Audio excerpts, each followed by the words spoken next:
Welcome students, welcome to this presentation on terms of trade and its measurement. George Stuart Mill raised an important question that Ricardo had not worked on. The question was, when trade actually takes place between nations, how does the gain from trade or the benefits from trade get divided between the two nations?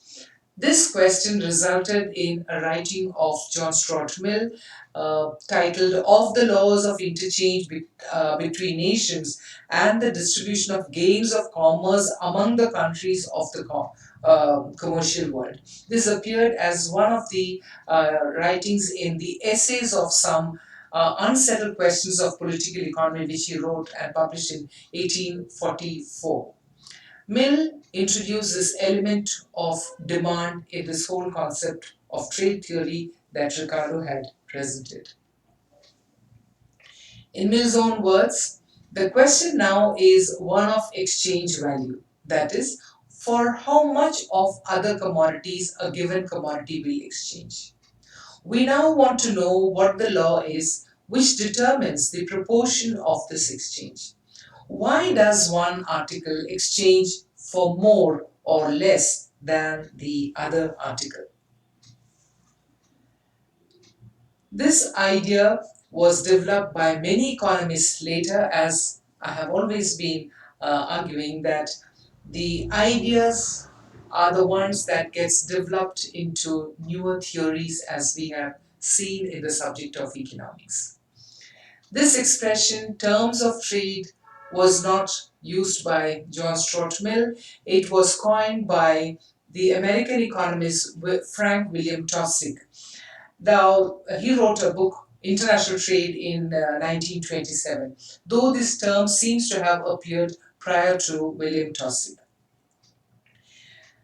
He said, rather than examining only the exchange of commodities between nations, it is important to measure the movement of indices.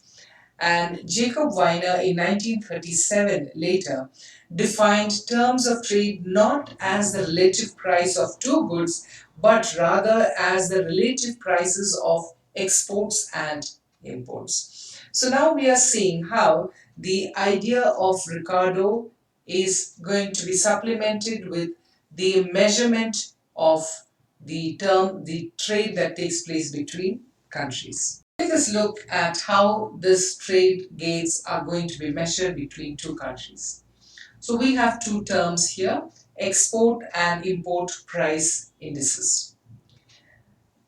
It is a statistical presentation using price index to make a summary measure of the proportionate or percentage changes in the set of prices over time.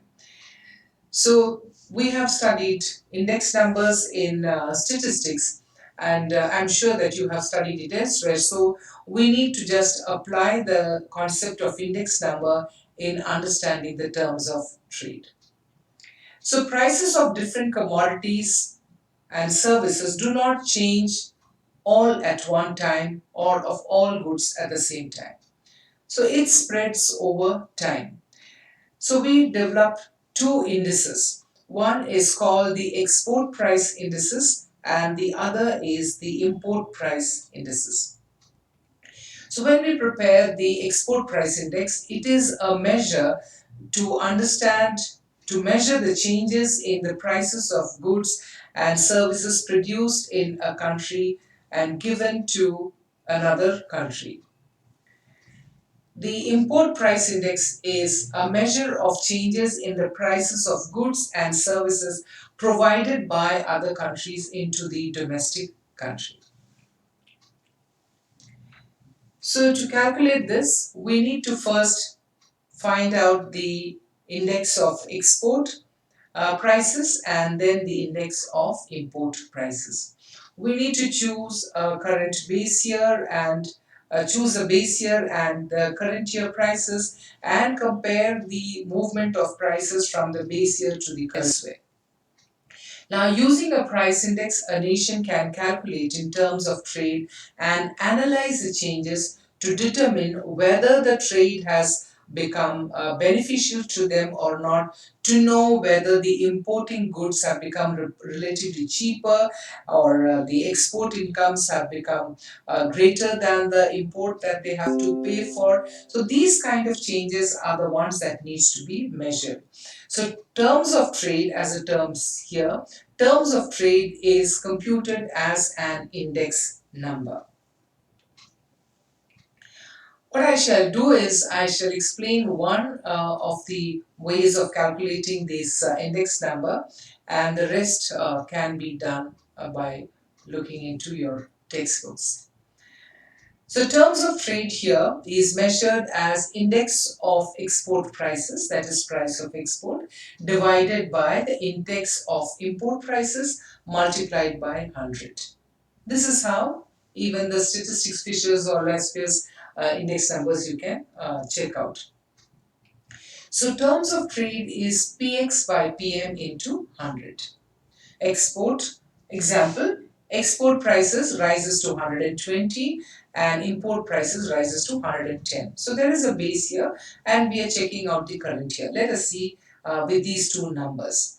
So terms of trade will be calculated as 120 by 100 for export index and 110 by 100 for the import index. So multiply by 100 and to find out the percentage. So we get a number as 109. So the terms of trade has risen to 110. Now what does this measure mean? Now, using statistics or mathematics in economics is to measure variables, but more important for students of economics, it is to give the interpretation of that measure. It is only then that it finds value in understanding the economic concepts that we are developing. Now here, a unit of export gives us 9% more imports.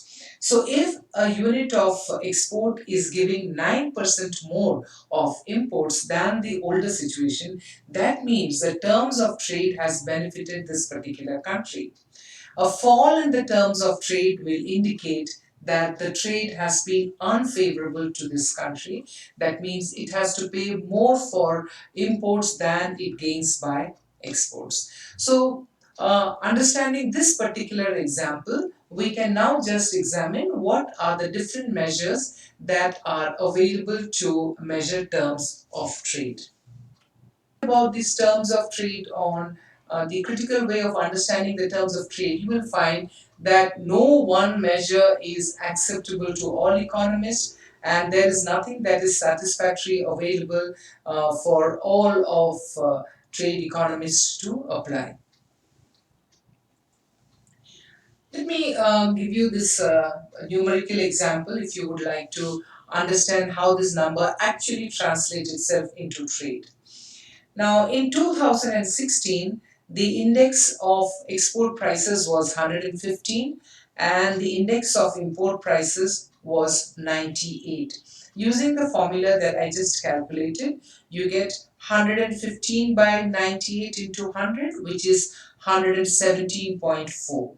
Now, what we could say that this country A could get 17.4 units extra because of that year's trade exchanges. Let us take another year. The arrow shows what has happened. Take another year, 2017. In 2017, the index of export prices have fallen to 98 and the import prices has also fallen, but it has risen to 110. But the advantage is not for this country because 98 divided by 110 multiplied by 100 shows that this country is experiencing a deterioration in the terms of trade. So it has come down to 89.09%. That means it is less than 100, and to that extent it has lost out on paying more for imports than it did for export. A third situation, 2018, where again we can see that the terms of trade in terms of index of export prices has fallen by 92 and the import prices have fallen, but it has fallen by to 99 units. Now, when you compare again, you'll find 92 divided by 99 into 100, which gives us 92.9. It has fallen from the year 2016, but better than the previous year 2017. So we still consider it as a deterioration, because when compared to the base year, this country A has not done well in terms of trade. And finally, we take a year 2019, for example, and say that the terms of trade in terms of index prices has risen to 120, while the price of import prices has risen to 110. So when we compare this again, we find relative prices changes. When we compare them, we find 120 by 100 into 100. 110 into 100 shows us 109.9. So there is a improvement in the terms of trade in the period 2019. This formula and this numerical example will explain why we use the formula and how we use the formula to show that trade actually improves or deteriorates, which can be measured by using these index numbers.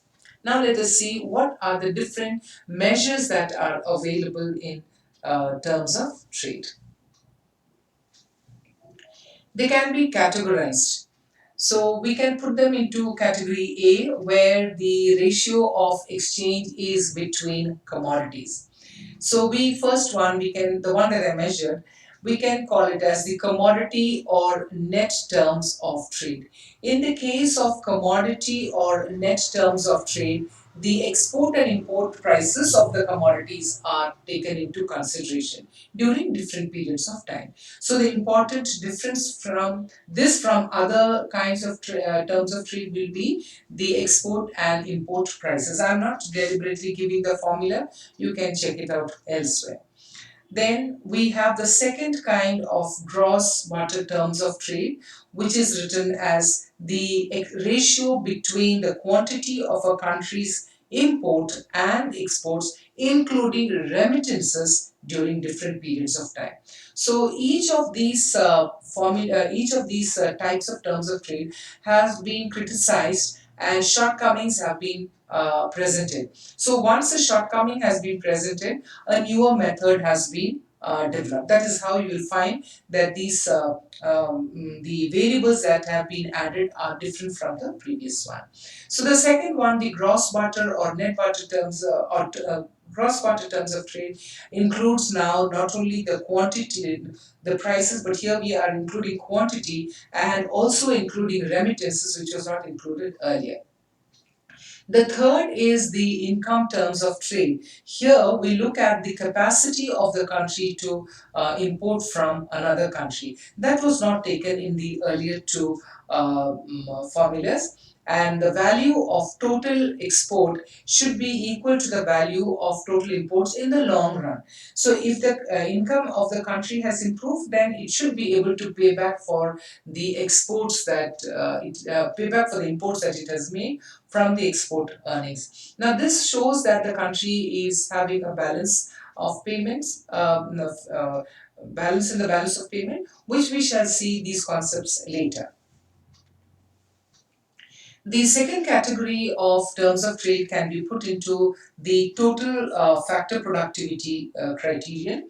And in this category, we have two of them, the single factorial terms of trade and the double factorial terms of trade.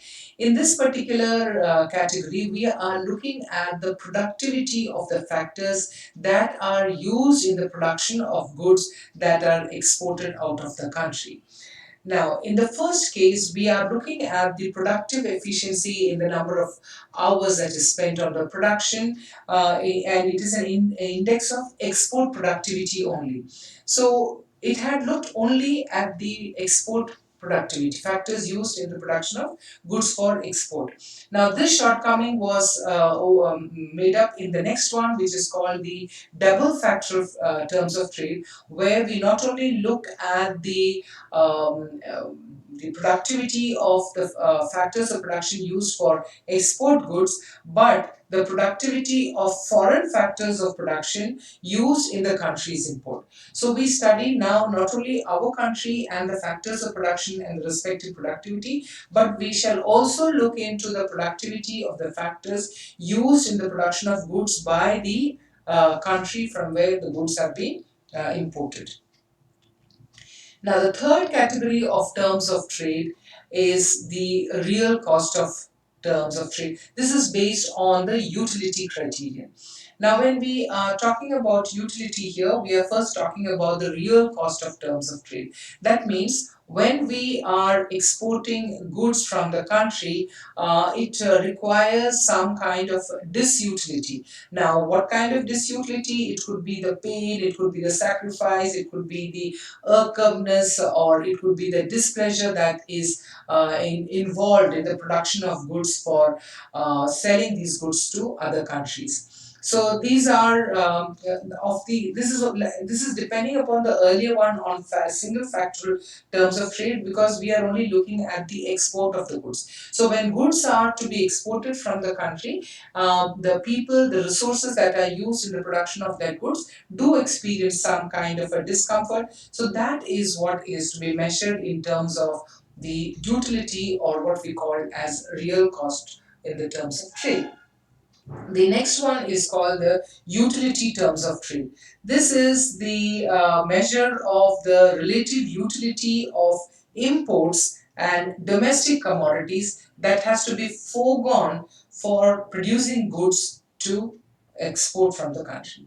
So we are now measuring that we have to give up some utility for producing goods that have to be given to the other countries, or we are exporting. Now, this is considered to be really difficult and very challenging, because calculating utilities and these kind of costs for all the goods that are produced is not really practical.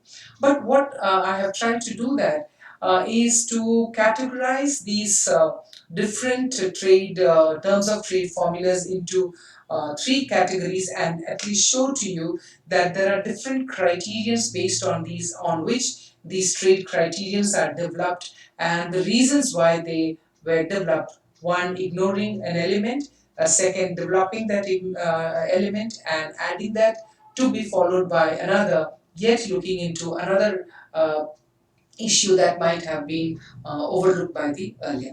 Nevertheless, the terms of trade is measured, and and a summary index number is definitely used to measure the terms of trade between countries.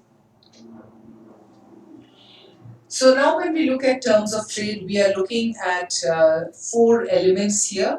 One is country A's demand for country B's good, then countries B demand for country A good, then the next one is country A's supply of goods to country B, and country B's supply of goods to country B. This idea we shall develop later when we do the next topic on reciprocal demand. Now, what are those factors that influence these terms of trade?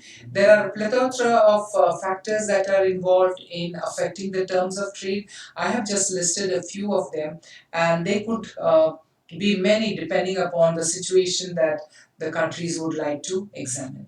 But more or less, the changes in the supply conditions as a result of cost reducing improvement. When the cost reducing improvements have been made by respective countries, then the prices of that goods might reduce, and therefore the country which is importing those goods may find it cheaper. And when technology has changed in the country which is producing it, and because of the changes in technology, if the goods can be produced in cheaper quality, cheaper price and better quality, then also if the prices have not changed, then also the importing country can benefit out of that trade. Then taste and preferences of the people. If the taste and preferences of the people have not changed much, then we can find that the imports that we were doing from other countries could continue at the same price which we were buying earlier. So Then changes in factor availability, looking into Hexagon theorem and say whether there is more available of a particular factor or less availability of factors of either of the two countries, or scarcity of factors of production, which in its own way will affect the prices of the goods, and therefore it will affect the terms of trade of the country. Similarly, any factor that can affect the demand for those goods. So internally, if there are conditions of inflation, or there is a depression in the country, again those can affect the incomes of the people, and that can also affect the terms of trade. Similarly, when there are goods available produced at home as substitutes, and if these substitutes are cheaper than the goods that are imported, then also the terms of trade could be affected. Or if the country is producing goods that can be sold as substitutes to the external world, then also the terms of trade can change. Similarly, economic growth of the countries involved, the level of economic growth of the countries involved, that can also influence the uh, terms of trade.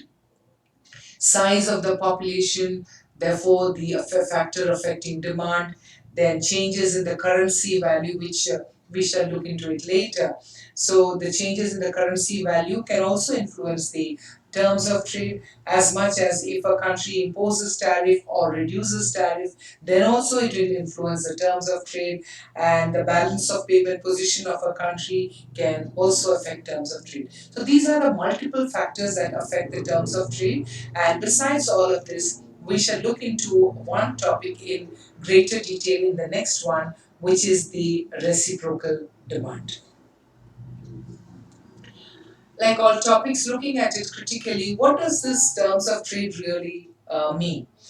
The activities of service trade, especially of transport, is not included in any of these arguments, is one of the argument that transport cost, if it is cheaper, then the entire story of terms of trade will change. So in the terms of trade, we have not seen transport entering into any of them. So there might be other the services which are not included, and to that extent the terms of trade will be altered. Now, this is based on the hypothetical example of two countries and two types of goods, which is unrealistic. That is what it is criticized for, because the real world displays very large quantities of goods that are actually traded not just between two countries but between many countries. So there have to be many indices that are prepared, and then only we can understand the measure of trade. But it is of significance because countries do use this idea of terms of trade. And most commodities produced by the developing countries have not changed in terms of quality. And how do we explain that? Agriculture commodities, for example. So, the what kind of benefits do these countries get when the countries are trading with each other with no technology changes and the quality of goods remaining the same? For example, the wheat that is being exported. In such cases, whether the terms of trade can explain these kind of changes is not done. This in turn develops into a later idea which we shall discuss. And these are considered to be theoretical models in the foreign trade theory, but of significance as an idea. One of the things that any student of economics must remember every time that a new theory is presented is these theories are developed over the earlier theories, and that is how the ideas that we use in economics have developed. Therefore, studying economics in a sequential manner, in a logical manner, makes much more sense than picking up a topic and trying to study, which in many ways is very confusing, and that makes a study of economics very difficult.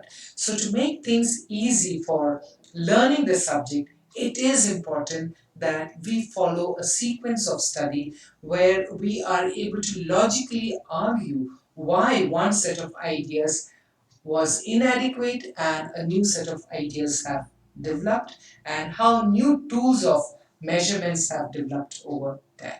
Thank you very much. I hope that you have learned this, understood this topic, because this is one of the very confusing topics with so many formulas, and why are there so many formulas, and what is the reason that one is there are so many of them given. All of that I have just given to you in forms of ideas, and I'm sure that you would have understood it better.